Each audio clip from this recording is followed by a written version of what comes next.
Todo conhecimento, ensina Suzanne K. Langer no seu já clássico Manual de Lógica Matemática, começa com a percepção de uma analogia. Analogia é um símbolo que não traduz diretamente uma realidade, mas uma constelação de impressões em torno dela. É analisando essas impressões que se forma, aos poucos, o conceito descritivo apropriado daquela realidade, tornando possível a discussão racional, culminando às vezes num conhecimento científico bastante sólido. Entenderam isso? Quer dizer, a primeira coisa que você apreende da realidade não é o fato em toda a sua pureza, mas uma constelação de impressões, que vêm, evidentemente, todas misturadas. Tá certo? Mas é dessa constelação de impressões que depois você obterá, por análise, o conceito específico do objeto que você tem em vista. Né? Quem leu meu livro Aristóteles em Nova Perspectiva, Introdução à Teoria dos Quatro Discursos, 1996, sabe que, segundo o fundador do Liceu, todo o processo de conhecimento começa na elaboração imaginativa e simbólica dos dados apreendidos, sem a qual é impossível saltar diretamente para a esfera dos conceitos, da análise dialética e da prova lógica. O símbolo, resume Langer, é matriz de intelecções. Então, segundo Aristóteles, o processo cognitivo é sempre o mesmo. Você recebe os dados dos sentidos, a memória, que para ele memória e imaginação é a mesma coisa. A memória é uma imaginação passiva. Faz já uma seleção inicial e estabiliza certas imagens, e é em cima dessas imagens que a inteligência vai trabalhar para obter o conceito.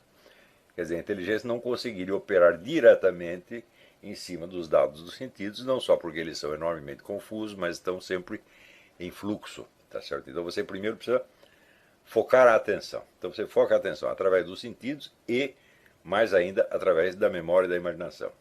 Então aquelas imagens, que vamos dizer, são um esquema do fato, tá certo? Elas é que serão o material em cima da qual a inteligência vai operar para, através do processo abstrativo, obter então o conceito, a definição ou a descrição do fato ou do objeto que interessa. Por isso é que as primeiras reações da mente humana ante as grandes mutações e tragédias da existência coletiva assumem logo a forma de obras de arte, poéticas, narrativas ou teatrais, às vezes até musicais e pictóricas, antes de converter-se em análises sociológicas ou mesmo em livros de história. Esse é um dos sentidos em que se pode interpretar o dito de Aristóteles, segundo o qual, aspas, a poesia é mais verdadeira que a história, fecha aspas. A verdade da história está prefigurada, ainda que nebulosamente, na verdade da invenção poética, e nunca passa da exploração de algumas das linhas de força ali contidas. Mais ainda, ensina Aristóteles, a imaginação, que ele chama de fantasia, é o primeiro grau do processo abstrativo que vai dos fatos aos conceitos. É nela que se efetua a primeira triagem que separa o acidental do essencial, conservando na memória somente este último, já dotado de uma forma estável, sobre a qual a inteligência poderá só então operar novas distinções até chegar ao conceito descritivo claro e cientificamente válido. Benedetto Croce definia a poesia, a arte em geral, como expressão de impressões. Isso torna tudo mais claro. Se você não consegue sequer expressar as impressões que recebe de um fato, como chegará a uma descrição objetiva do próprio fato? Ou seja, qualquer conhecimento que você venha a obter sobre qualquer fato ou objeto, ele parte de uma impressão inicial. E essa impressão inicial tem de ser expressa, ao menos interiormente, ao menos na sua memória, tá certo? Para estabilizar de alguma forma. Senão você não tem nem o que dizer a respeito. Não é isso?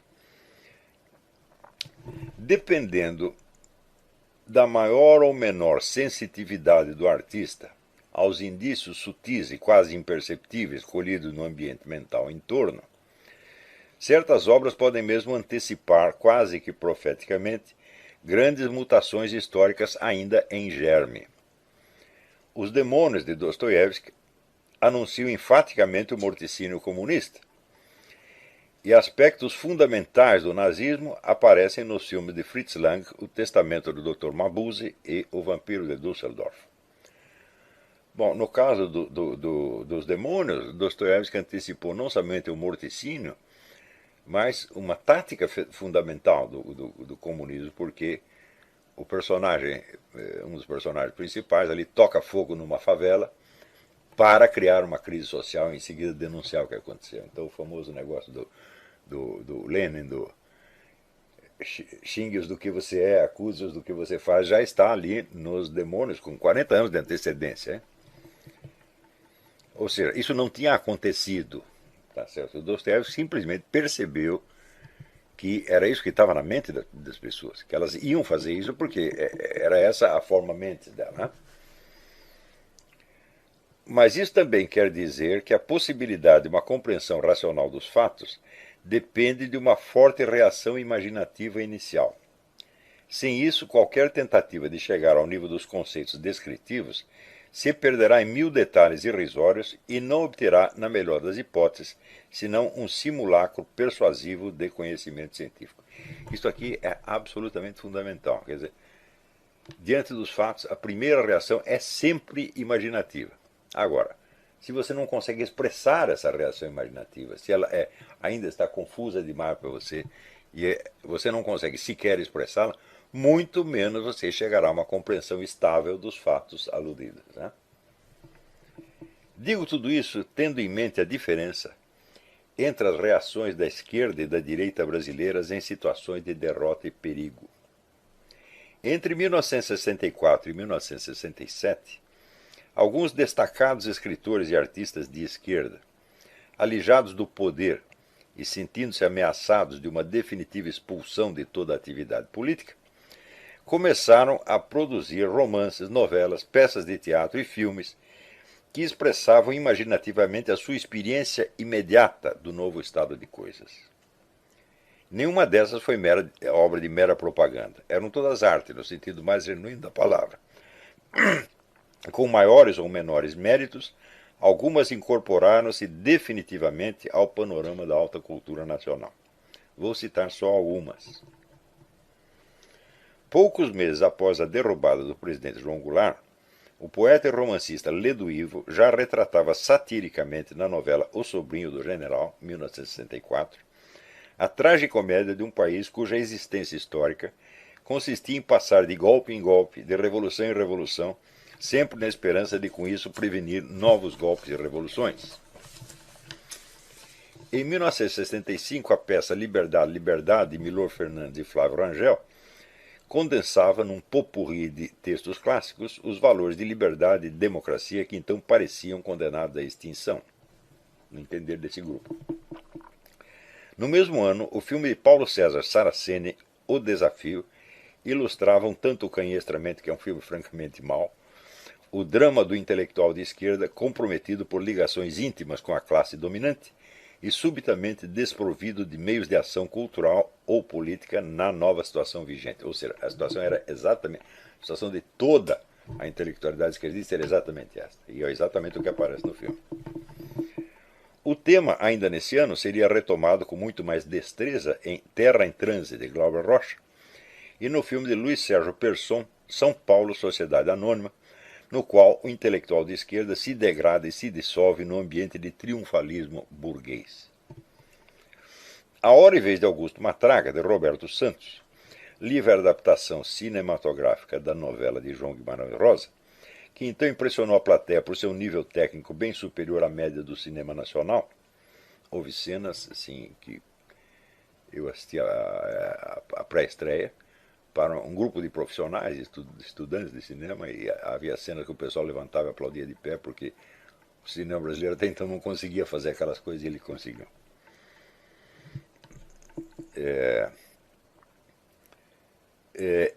Já introduziu o tema da violência redentora, antecipando as guerrilhas, que após o fiasco das ligas camponesas, anterior ao golpe militar, eram então uma hipótese remota, rejeitada pela cúpula do Partido Comunista Brasileiro. Então é claro que ali estava havendo, a partir justamente desse ano, 65, 64, 65, começa a discussão sobre a possibilidade de uma reação armada ao estado de coisas, né? E esse filme já é uma tomada de posição dentro dessa discussão, né?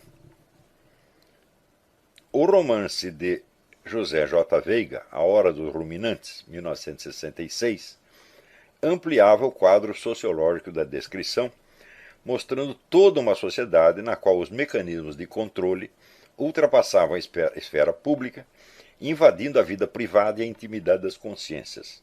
Ficava subentendido que era a isso que tendia o novo regime. Então isso quer dizer que a sociedade é mostrada sob um controle totalitário. Tá certo? E isso, evidentemente, impressionava muitas pessoas, não porque estivesse acontecendo, mas porque poderia acontecer, né? No ano seguinte, Marx Rebelo, na novela O Simples Coronel Madureira, voltava ao tom satírico de Lê do Ivo, retratando a classe militar como um bando de simplórios. Aí você já vê uma certa, vamos dizer, uma certa dificuldade de diagnóstico da situação, porque se os militares eram um bando de simplórios, como eles iam conseguir criar uma sociedade totalmente controlada, como aparece no livro do Zé J. Veiga? Mas eram visões que coexistiam dentro do grupo esquerdista, né? Quer dizer, por um lado, os caras com medo de cair sob um controle totalitário total, uma tremenda obra de engenharia social, e por outro lado, muitos vendo os militares como um bando de idiotas, incapazes, etc, etc. Mas dois romances de grande porte, Pessach, A Travessia, de Carlos Heitor Coni, e Quarup, de Antônio Calado, retomavam o tema do destino do intelectual na situação vigente.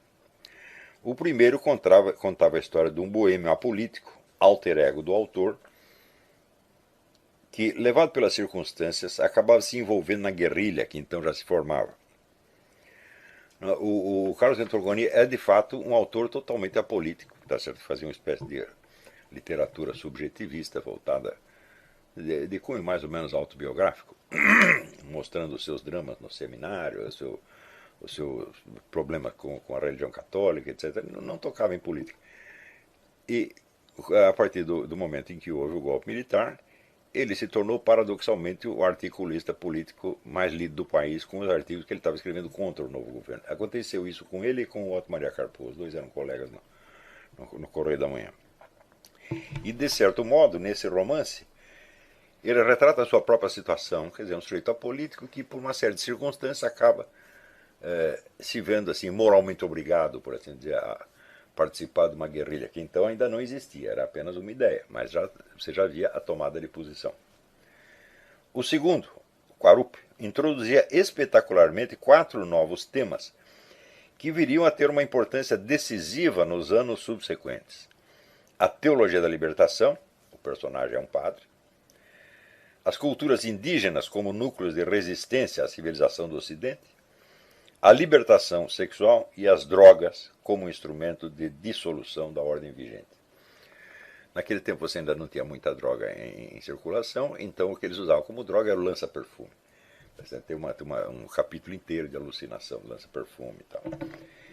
E essa alucinação é vista como um capítulo da suposta libertação interior do personagem, cujo último ato, depois de uma série de peripécias, será ir para a guerrilha. É um padre que larga a batina e acaba virando guerrilheiro. Um fato que iria acontecer muitas vezes nos anos seguintes, né?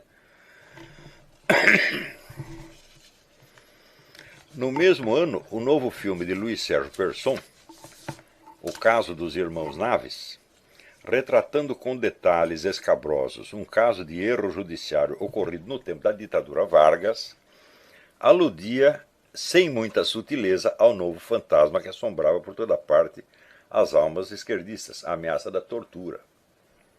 Então, as denúncias de tortura ainda não haviam se tornado endêmicas, mas elas já estavam no filme. Preste bem atenção, tudo isso, todas essas obras estão antecipando os desenvolvimentos históricos, né?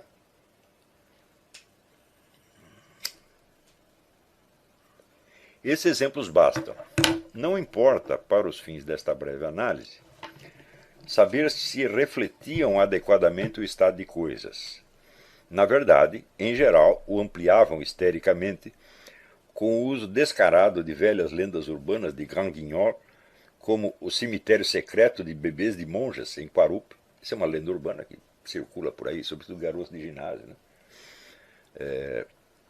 Ele coloca isso aí é uma cena real do romance. Logo na primeira página aparece, né, dois seminaristas discutindo esse assunto aqui. Na verdade, nenhum cemitério desse tipo jamais apareceu ao longo de toda a história humana, mas a história continua circulando. Ou o líder comunista com os genitais torrados a maçarico em Pessache. Isso também nunca aconteceu.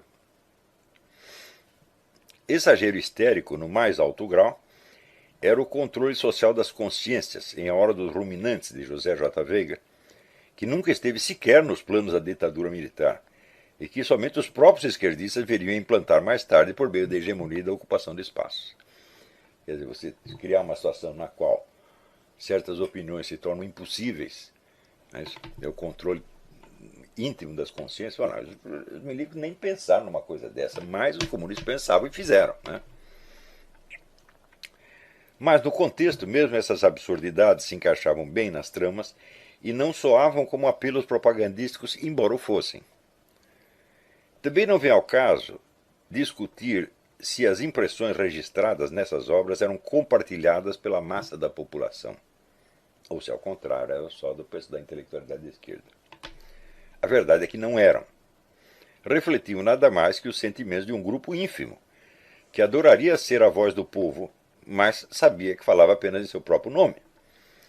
Ao longo de todos os governos militares, o notório contentamento popular com o regime foi para esse grupo uma causa de desalento e desespero.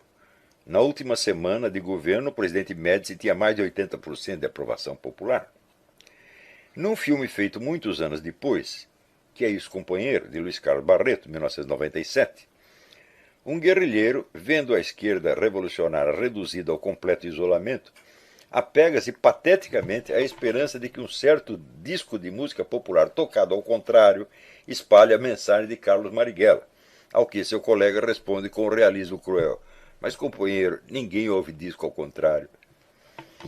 A fração minoritária, ou até microscópica, que não tinha como explicar isso senão reiterando a ilusão de que só ela representava a consciência nacional, enquanto a população inteira vivia na alienação sustentada pela máquina de propaganda do governo.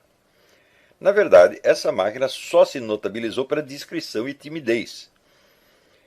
Ao longo dos 20 anos de regime militar, o governo não produziu um único filme anticomunista, limitando-se a generalidades patrióticas sem qualquer conteúdo ideológico perceptível, e nunca deixou de financiar generosamente os seus minguados adversários, na literatura, no teatro, no cinema e na indústria editorial.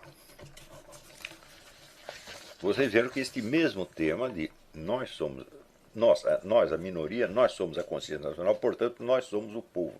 Isso se baseia, vamos dizer, na doutrina do Georg Lukács, da consciência possível. Quer dizer, o partido não expressa a consciência do proletariado, mas a sua consciência possível, aquela que ele virá a ter se o partido tomar o poder e o esclarecer. Então não é um povo, é um povo virtual. Este tema ressurge hoje nas análises que todo o pessoal da esquerda está fazendo a respeito do impeachment da Dilma. Tampouco era cabível culpar a censura. A mídia inteira era controlada pelos comunistas, e invariavelmente as notícias proibidas, assim como peças de teatro e obras cinematográficas, eram liberadas mais cedo ou mais tarde, ao passo que a censura de livros foi praticamente inexistente.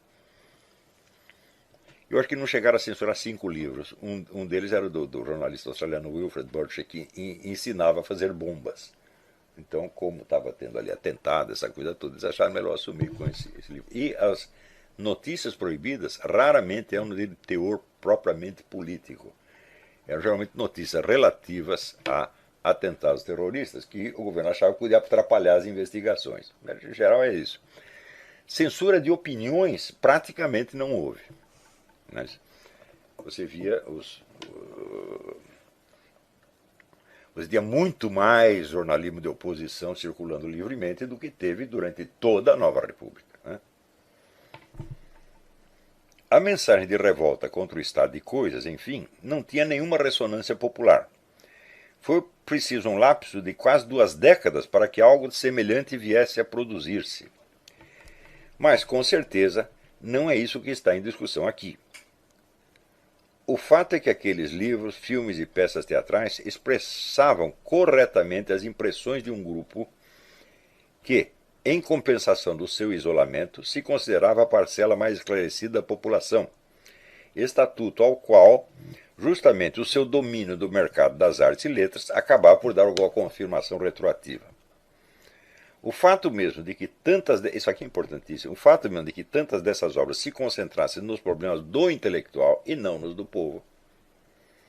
Quase todos os heróis desse filme ou são intelectuais ou representam de algum modo, né? Já mostra que a vivência ali registrada era de uma minoria ínfima, que tomava a sua intersubjetividade, a sua experiência intersubjetiva como consciência nacional. E toma até hoje, mesmo quando 96% da população a rejeita e despreza. As obras que mencionei constituíram, portanto, o fundo imaginativo comum sobre o qual a esquerda veio a tecer a rede inteira das suas discussões políticas e estratégicas nas décadas seguintes, bem como a linguagem básica em que essas discussões se tornavam imediatamente compreensíveis ao grosso dos militantes e simpatizantes. Por exemplo, o debate entre a proposta guerrilheira e a via pacífica para a conquista do poder, tão decisivo para o curso das coisas na década seguinte, já estava inteiramente prefigurado em obras como Quarupo, O Desafio e A Hora e Vez de Augusto Matraga. A criatividade literária da esquerda não se limitou a responder ao golpe de 1964. Continuou registrando as mutações psíquicas do grupo ante a derrota das guerrilhas, o advento da New Age, a fusão de esquerdismo e banditismo, etc, etc. Só deu sinais de esgotamento depois da década de 80, quando a importação massiva de slogans politicamente corretos da esquerda americana passou a favorecer antes o discurso propagandístico do que qualquer esforço literário. A partir dos anos 90, a esquerda brasileira pode se considerar intelectualmente morta, justamente quando começava sua escalada final em direção ao poder.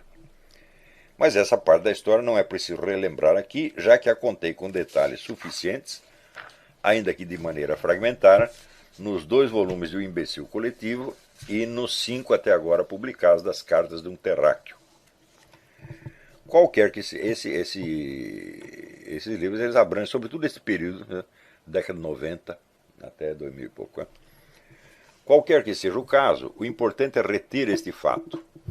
Entre as décadas de 60 e 80, a resposta literária e artística da esquerda nacional ao estado de coisas forjou a imagem do mundo sobre a qual se ergueram as suas novas concepções estratégicas, bem como uma retórica que logo se espalharia para muito além dos círculos militantes e se tornaria a linguagem dominante de toda a mídia, do show business e do meio universitário em geral, desfrutando ainda de uma imensa credibilidade residual muito tempo depois de haver perdido todo o impulso criativo e se anquilosado num sistema de chavões.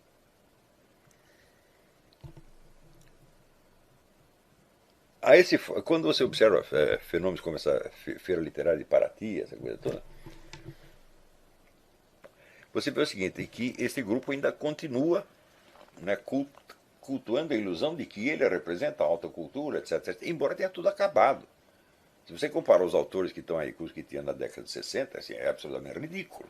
Tá certo? Tanto na literatura quanto na ciência social, na filosofia, etc, etc. Quer dizer, eles morreram, não sabem, não foram avisados. Tá certo? Mas o que permite que isso continue acontecendo? É porque essa mitologia foi viva durante um certo tempo. Ela tinha vitalidade, ela refletia efetivamente a experiência deles nos anos 60. E, vamos dizer, o vigor dessa simbologia inteira continua alimentando o imaginário dos caras, mesmo depois que a fonte secou. Que já não consegue produzir mais nada, tem que viver dos mesmos mitos eternamente. Né?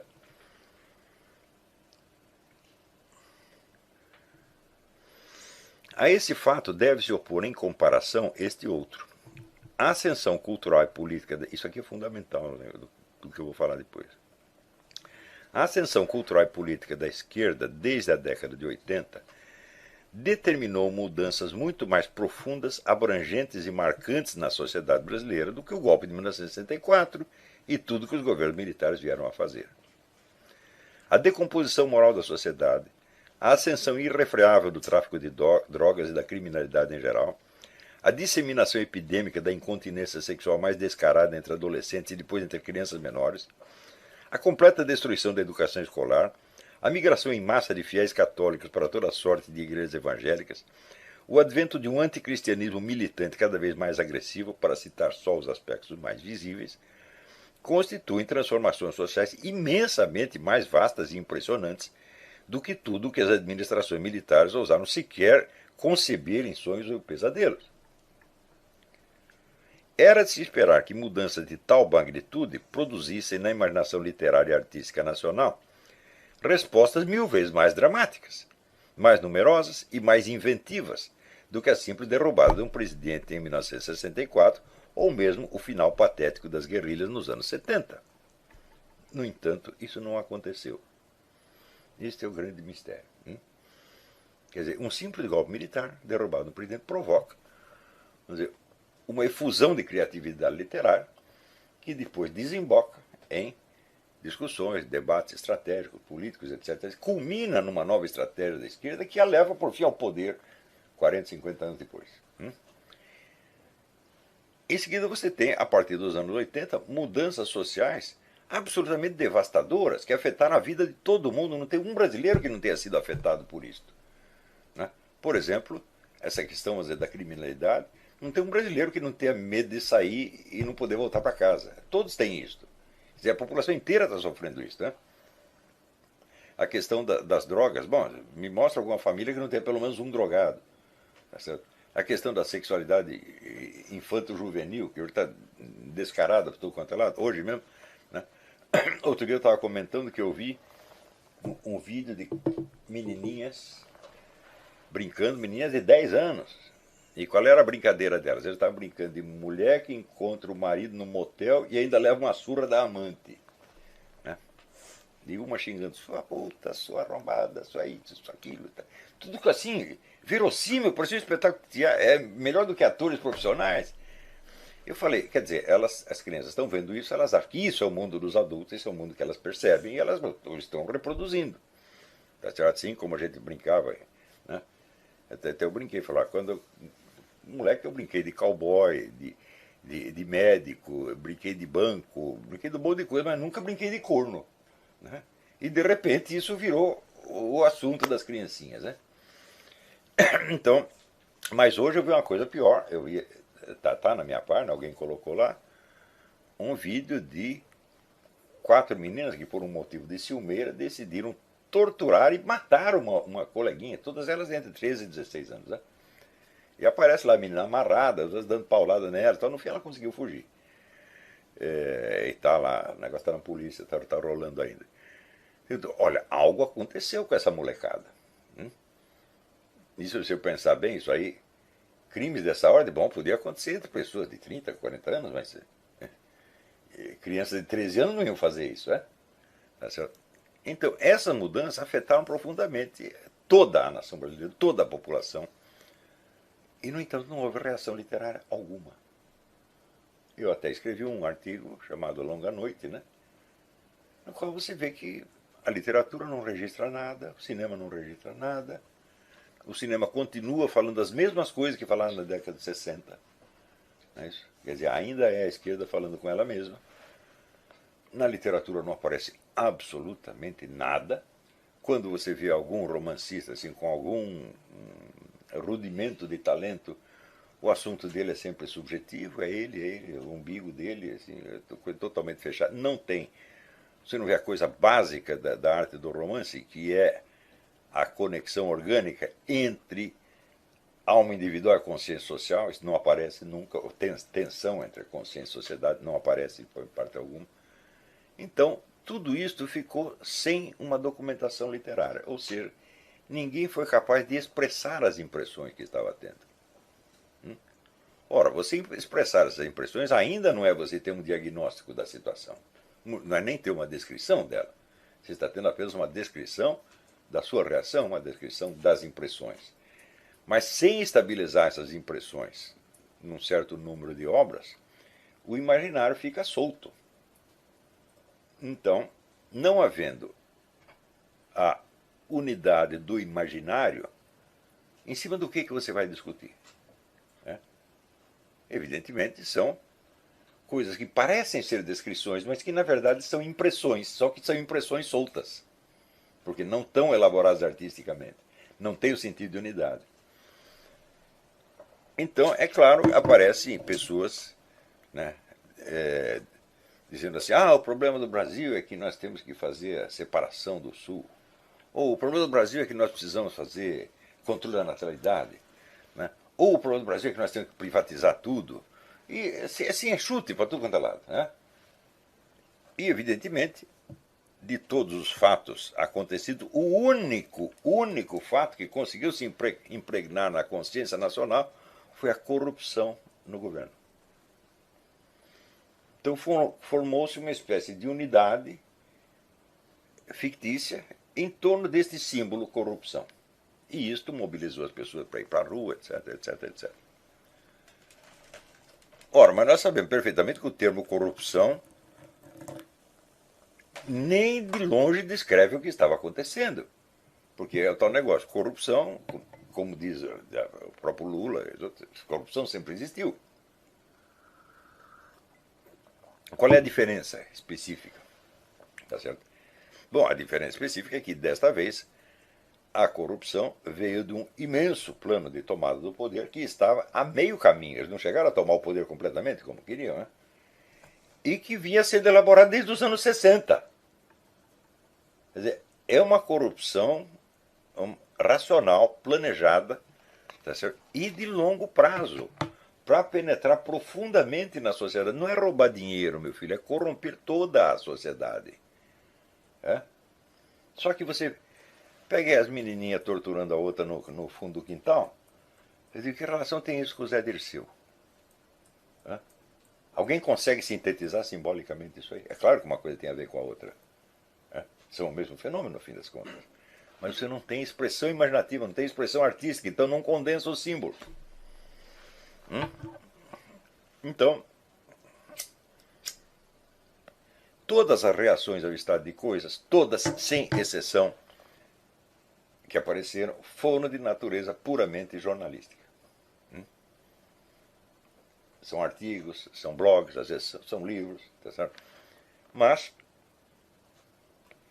tentando discutir a coisa já no plano dos fatos, sem ter o condensado simbólico inicial. Portanto, apegando-se a fatos soltos, não tem unidade e você não consegue ter um diálogo. Né? 10 pessoas ficavam gritando assim, unidade da direita, unidade da direita, unidade da direita.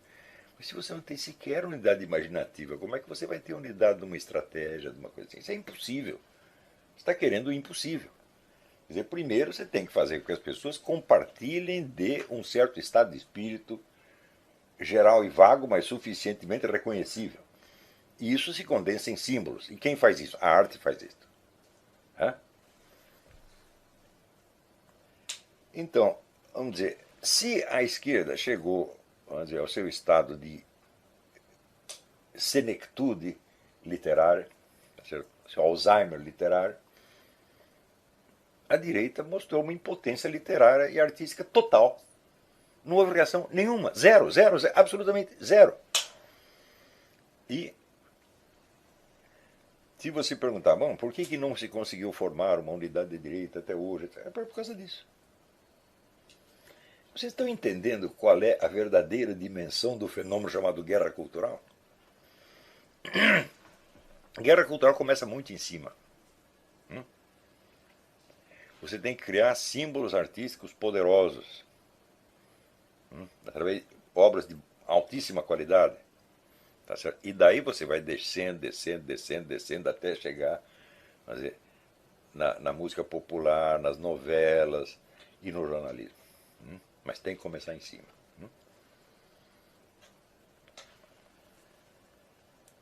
Isto o pessoal até hoje no Brasil não entendeu. Eles acham que guerra cultural é uma questão de propaganda. Eu digo, ora, Toda propaganda requer um produto. Qual é o produto exatamente?